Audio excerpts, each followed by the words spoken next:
ఒక వ్యక్తి భూలోకంలో బ్రతికినంత వరకు మొట్టమొదటిగా దేవుణ్ణి ప్రేమించాలి. అంటే మొదటి స్థానము దేవునికి మన జీవితాల్లో ఇవ్వాలి.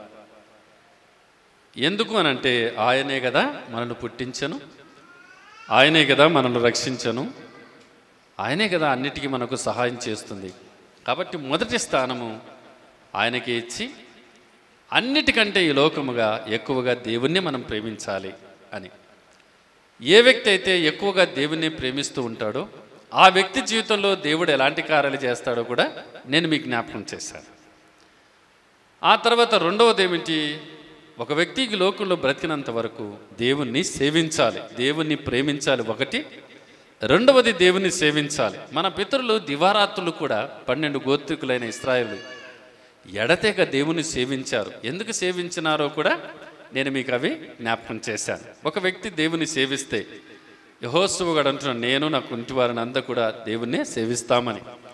కనుక దేవుని ఒక వ్యక్తి లేకుంటే ఒక కుటుంబం దేవుని సేవిస్తే ఎలాంటి ఆశీర్వాదాలు దేవుడు చేస్తాడో కూడా ఆ విషయాలు కూడా నేను మీకు జ్ఞాపకం చేశాను.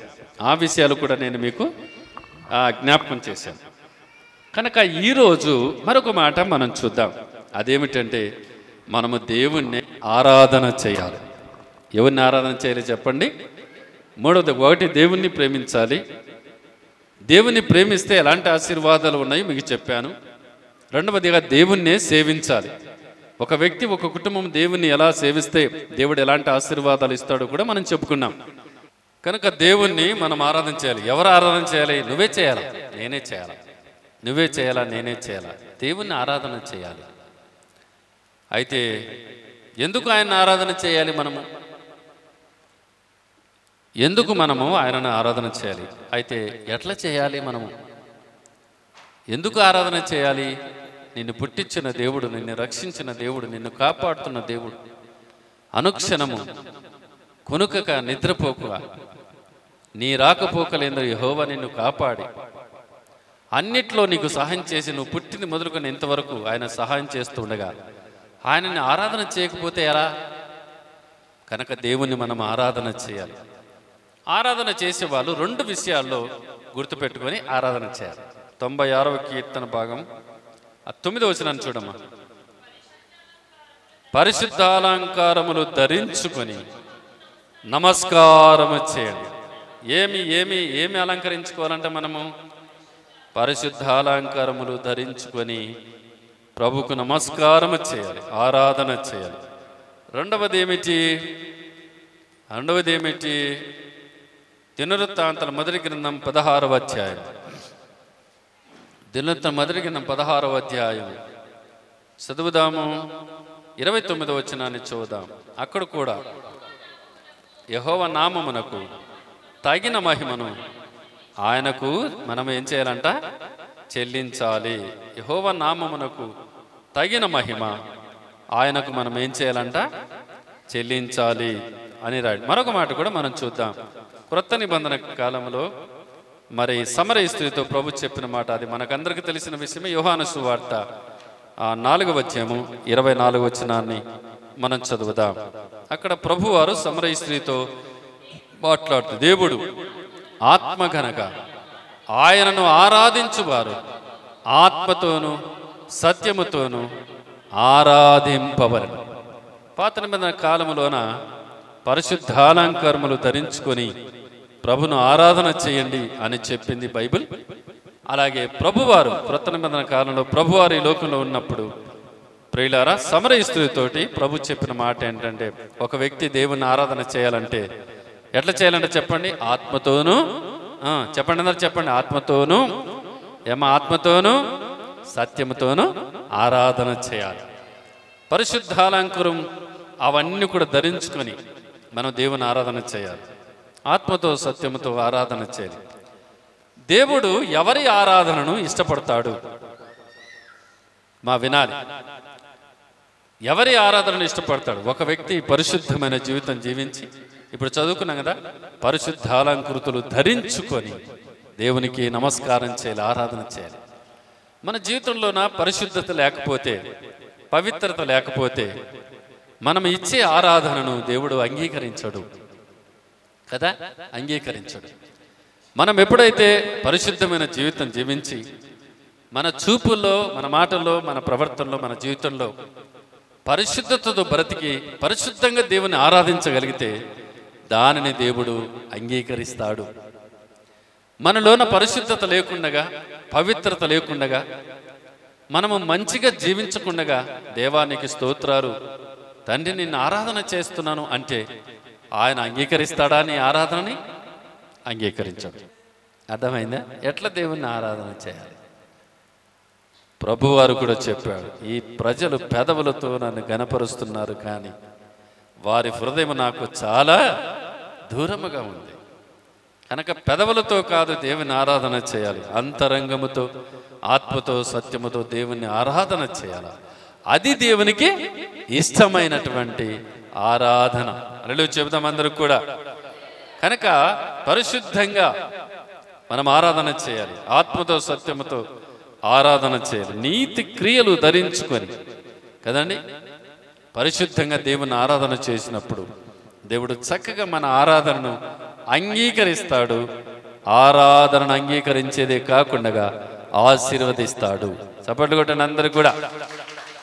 ఆరాధనను అంగీకరించేదే కాకుండా ఏం చేస్తాడు? ఆశీర్వదిస్తాడు. కనుక ఆరాధనలోన ఆశీర్వాదం ఉంది. ఎవరైతే ప్రభుని ఆరాధిస్తూ ఉంటారో గొప్ప ఆశీర్వాదాలు, అట్లిట్ల ఆశీర్వాదాలు కాదు. అలాంటి ఆశీర్వాదాలు మనం పొందుకోవాలంటే ప్రభుకి ఇష్టమైనది ఆరాధన కాబట్టి ఆయనను మనము ఆరాధన చేయాలి. కనుక మూడవదిగా, ఒకటి ఆయనను ప్రేమించాలి, రెండవది ఆయనను సేవించాలి, మూడవదిగా ఆయనను ఆరాధన చేయాలి. ఎలాంటి ఆరాధన చేయాలో కొన్ని విషయాలు నేను మీకు ఈ సమయంలో జ్ఞాపకం చేస్తాను. మనం ఏ రీతిగా దేవుని ఆరాధన చేయాలి? మొట్టమొదటిగా ఏమిటి అనంటే, అపోస్తలుడైనటువంటి పౌలు గారు రోమా సంఘముతో 12వ అధ్యాయం 2వ వచనాన్ని చదివితే, మొదటి నుండి చూద్దాం, మొదటి 2 వచనాలు చూద్దాం. కాబట్టి సహోదరులారా, పరిశుద్ధమును దేవునికి అనుకూలమైన సజీవ యాగముగా మీ శరీరములను ఆయనకు సమర్పించుకొనుడని దేవుని వాక్యములు బట్టి మిమ్మల్ని బతిమలాడుకొనుచున్నాను. చాలు. ఒక వ్యక్తి దేవుని ఆరాధన చెయ్యాలి అనంటే తన జీవితాన్ని దేవునికి ఇచ్చి ఆరాధన చేయాలి. హల్లెలూయా చెప్పండి అందరూ కూడా. సజీవ యాగముగా మీ శరీరములను ఆయనకు సమర్పించుడని దేవుని వాక్యములను బట్టి మిమ్మల్ని నేను బతిమలాడుచున్నాను. ఏమని బతిమలాడుచున్నాడు? అయ్యా, మీ జీవితాలు దేవునికి అప్పగించుకోండి, మీ జీవితాలు దేవునికి ఇవ్వండి, మీ బ్రతుకులు ఆయనకి ఇస్తే మీరు బాగుపడతారు. కనుక ఒక వ్యక్తి దేవుని ఆరాధన చేయాలంటే తన జీవితాన్ని దేవునికి సమర్పణ చేసుకొని ఉండాలి. ఇక్కడ ఒక మాట నేను మీకు జ్ఞాపకం చేస్తాను. ఒక వ్యక్తి ఎప్పుడైతే దేవునికి తను తానుగా సమర్పణ చేసుకుంటాడో ఆ వ్యక్తి ఖచ్చితంగా దేవుని ఆరాధన చేస్తాడు. హల్లెలూయా. ఒక వ్యక్తి ఎప్పుడైతే తనకు తానుగా సజీవ యాగముగా, అంటే సచ్చిన తర్వాత కాదు, సజీవ యాగం అంటే బ్రతికి ఉండగానే, ఇంకా మనము సజీవులుగా బ్రతికి ఉండగానే దేవునికి మీ జీవితాలు ఇవ్వండి, మీ బ్రతుకులన్నీ ఇవ్వండి. ఎందుకునంటే బ్రతుకులను బాగు చేసేవాడు ఆయన, పాపపు జీవితాలను పరిశుద్ధపరచువాడు ఆయన, చెడిపోయిన జీవితాలను బాగు చేసేవాడు ఆయన, చెదిరిపోయిన మనసులను నూతనపరచువాడు ఆయన, పడిపోయిన వారిని లేవనెత్తువాడు ఆయన, కృంగిపోయిన వారిని లేవనెత్తేవాడు, జారిపోయిన వారిని పట్టుకునేవాడు, ఏమండి చల్లారిపోయిన జీవితాలకు ఉజ్జీవాన్ని ఇచ్చేవాడు, ఏమండి నిరీక్షణ కోల్పోయినప్పుడు వారిని లేవనెత్తువాడు, చెదరైన మనస్సులను నూతనపరచేవాడు, ఎండిపోయిన జీవితాలను సిగురింపజేసేవాడు ఆయన.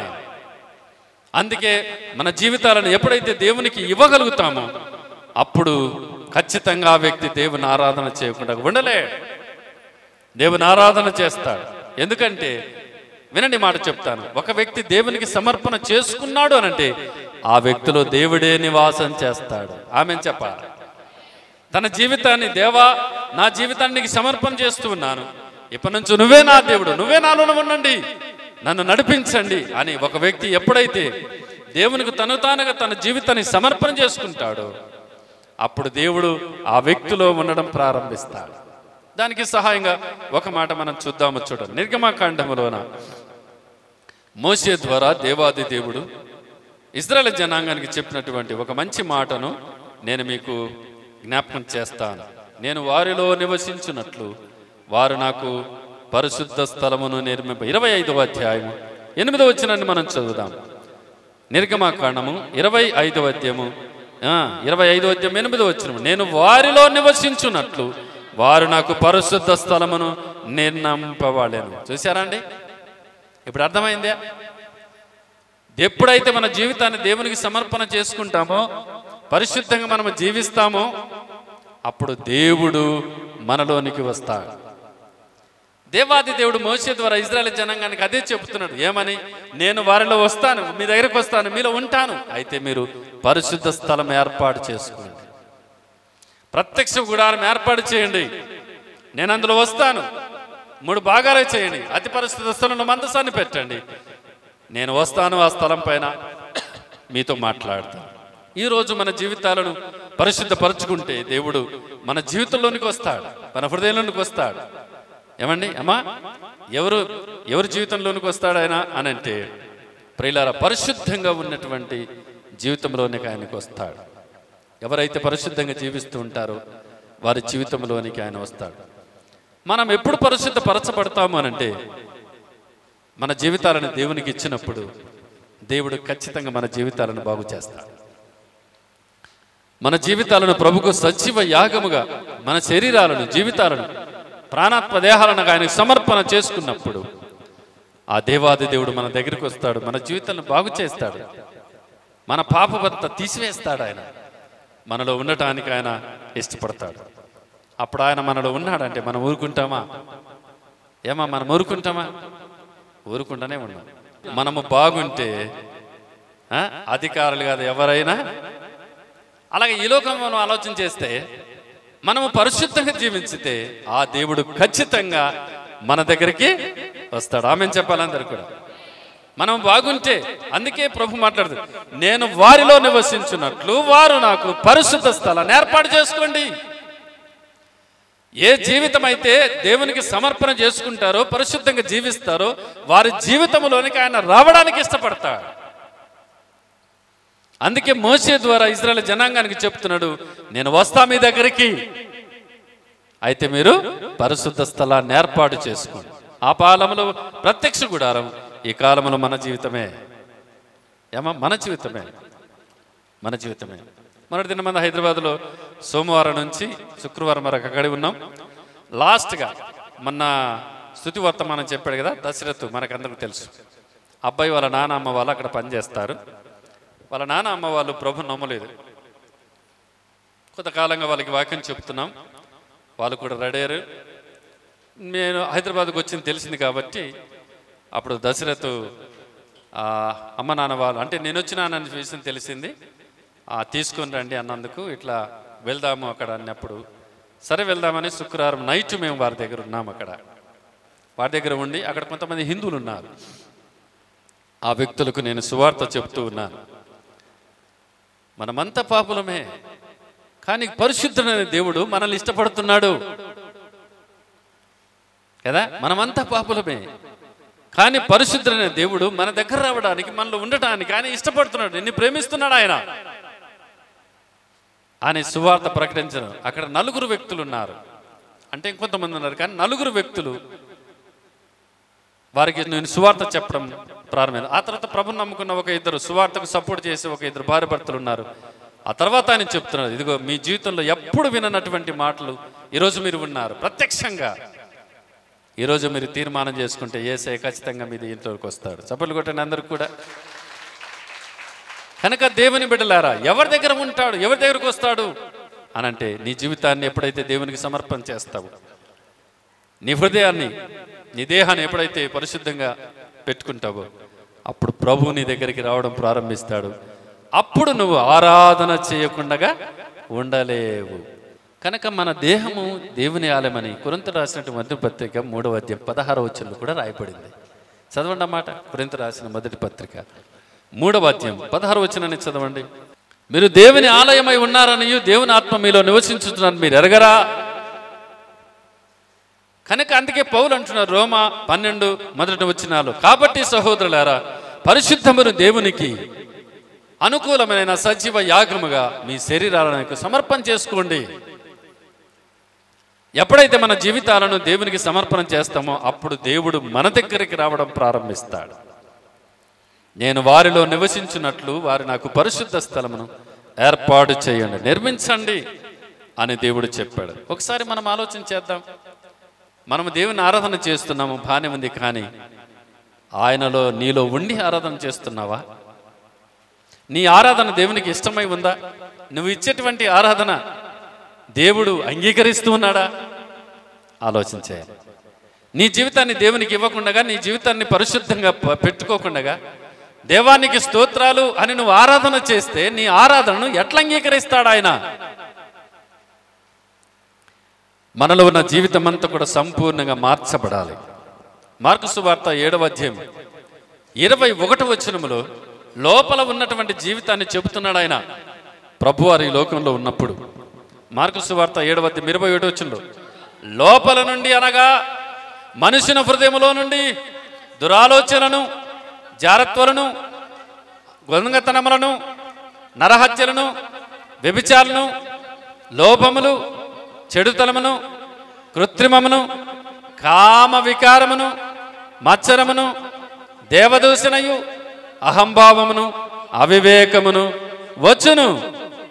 వినండి వినండి మాట, ఈ చెడ్డవన్నీయు లోపల నుండి బయలు వెళ్ళి మనసును అపవిత్రపరచు. ఇంత గంప, ఇంత కంపు మనలో పెట్టుకుని దేవా నీకు స్తోత్రం అంటే ఆయన అంగీకరిస్తాడా?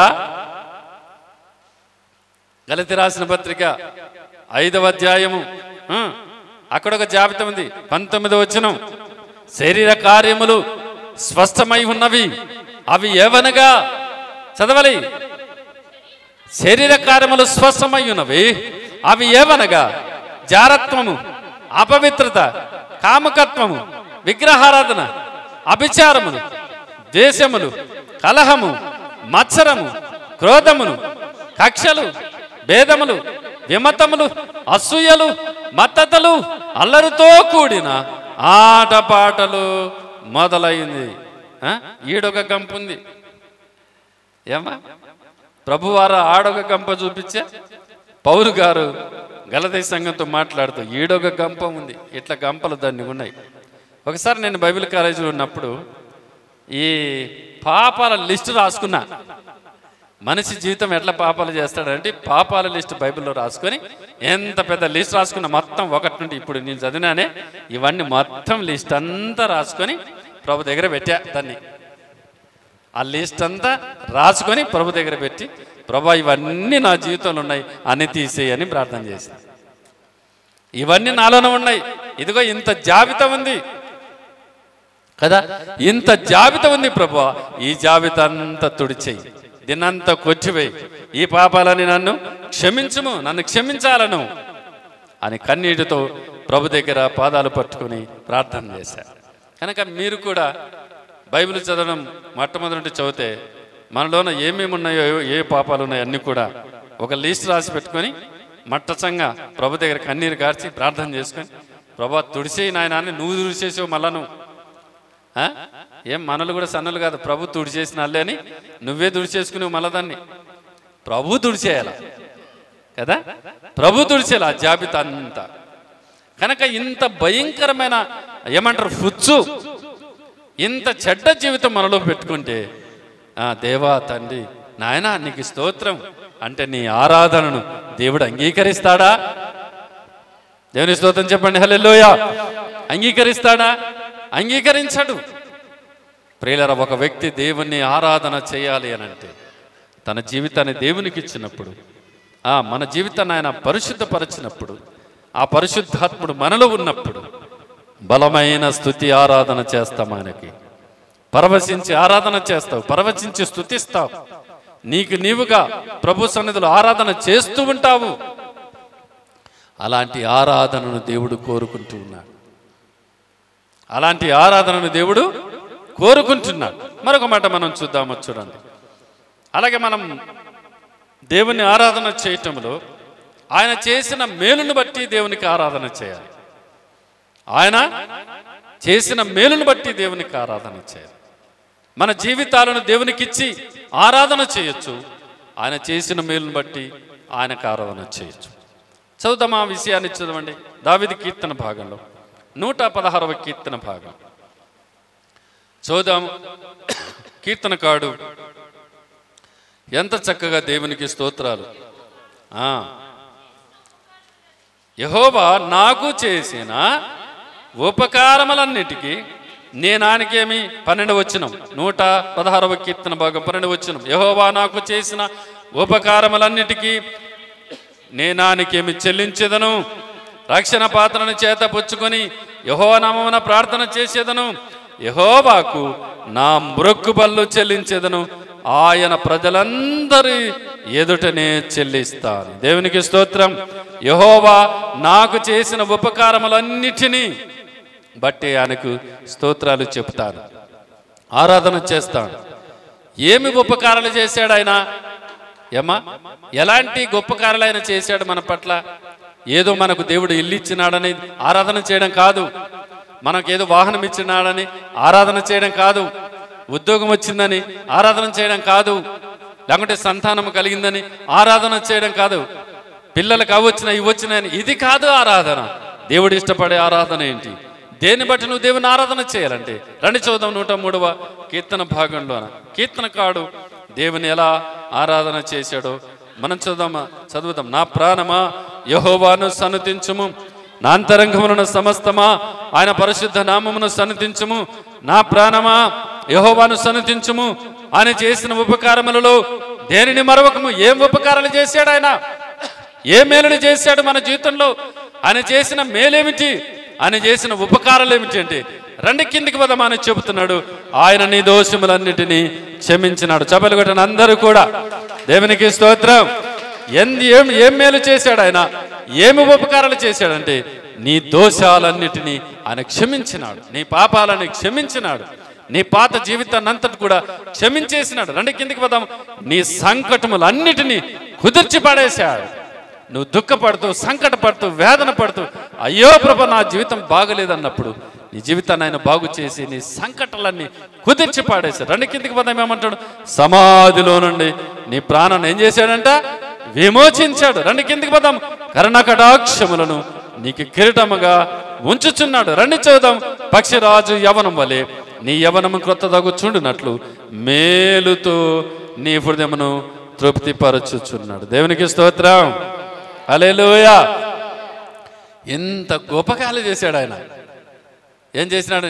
నీ దోషాలన్నీ ఏం చేసినాడంట? క్షమించినాడు. నీ పాపాలన్నీ తుడిచివేశాడు, నీ సంకటాలన్నీ కుదిర్చివేశాడు.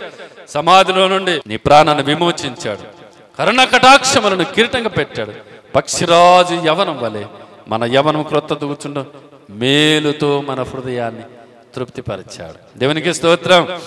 కనుక ఆయన చేసిన ఈ మేలును బట్టి ఆయనకు ఆరాధన చేయాలి మనం. ప్రభువా నా పాపములను క్షమించావయ్యా, నిన్ను ఆరాధన చేస్తున్నాను, నా సంకటాలను కుదిర్చేసావు, పాతాళానికి వెళ్లకుండా నా ప్రాణాన్ని రక్షించావు నాయన.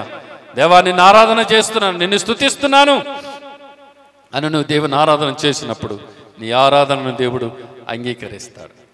కనుక దేవుని ఇన్ని గొప్ప కార్యాలు నీ పట్ల చేశాడు ఆయన. కనుక ఇన్ని గొప్ప కార్యాలు నీ పట్ల చేసినందుకు నువ్వేం చేయాలి? ఆయనకు ఆరాధన చేయాలి. దేవా నాకు ఇల్లు ఇచ్చినందుకు నేను ఆరాధన చేస్తున్నా, ఉద్యోగం వచ్చినందుకు ఆరాధన చేస్తున్నా, పిల్లలు పుట్టినందుకు ఆరాధన చేస్తున్నా, ఆస్తి వచ్చినందుకు ఆరాధన. ఇది కాదు ఆరాధన. నీ పాపములను క్షమించి నీ దోషాలను తుడిచివేసి సమాధిలోని నీ ప్రాణాన్ని విడిపించి శిక్షను తప్పించి మన జీవితాలలో దేవుడు చేసిన మేలు ఏమిటి? ఈ బాహ్యకమైన వాటిని బట్టి దేవుని కాదు మనం ఆరాధన చేయాల్సింది. మన జీవితానికి సంబంధించిన కార్యాలనే చేశాడు. అపరాధముల చేత పాపముల చేత చచ్చిన మనల్ని బ్రతికించాడు, మన పాపాలను క్షమించాడు, మన దోషాలు తుడిచివేశాడు, సమాధిలో నుండి ప్రాణాన్ని విమోచించాడు. అందుకే దేవుని ఆరాధన చేయాలి నువ్వు, అందుకే దేవుని మహిమపరచాలి నువ్వు. చాలామంది బాప్తీసాలు తీసుకున్న తర్వాత వారి జీవితాలు మారిపోయిన తర్వాత స్తుతి కూడిక ఏర్పాటు చేసుకుంటారు.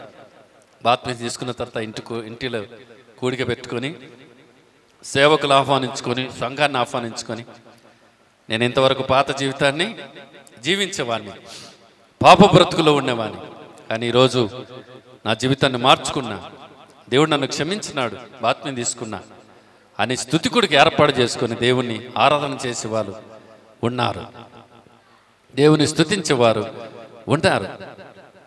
కనుక ఎందుకు దేవుని ఆరాధన చేయాలంటే మన జీవితాన్ని మార్చాడు ఆయన, మన బ్రతుకులు మార్చాడు. రేపు పొద్దున ప్రభు వస్తే ఆయన దగ్గర యుగయుగములు ఉండటానికి దేవుడు మనకు అధికారాన్ని ఇచ్చినాడు, అట్టి గొప్ప భాగ్యాన్ని ఇచ్చాడు. కనుక భూలోకంలో బ్రతికినంత వరకు ఆ దేవాది దేవుడు చేసిన ఆ గొప్ప కార్యాన్ని బట్టి ఆయనకు మనం ఆరాధన చెయ్యాలి. దేవునికి స్తోత్రం.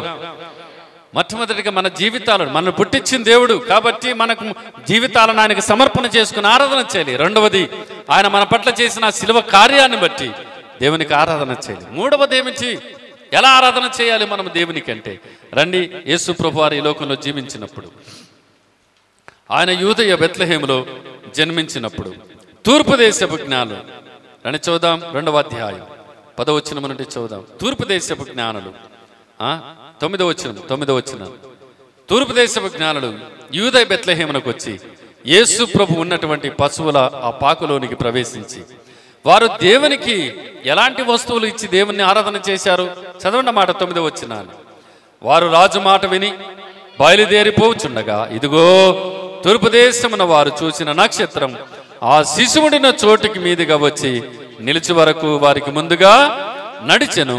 వారు ఆ నక్షత్రమును చూసి అత్యానంద భరితులై ఇంటిలోనికి వచ్చి తల్లి అయిన మరియను ఆ శిశువును చూసి సాగిలపడి ఆయనను పూజించి తమ పెట్టెలు విప్పి బంగారమును, సాంబ్రాణిని, బోలమును కానుకలుగా ఆయనకు సమర్పణ చేసరి.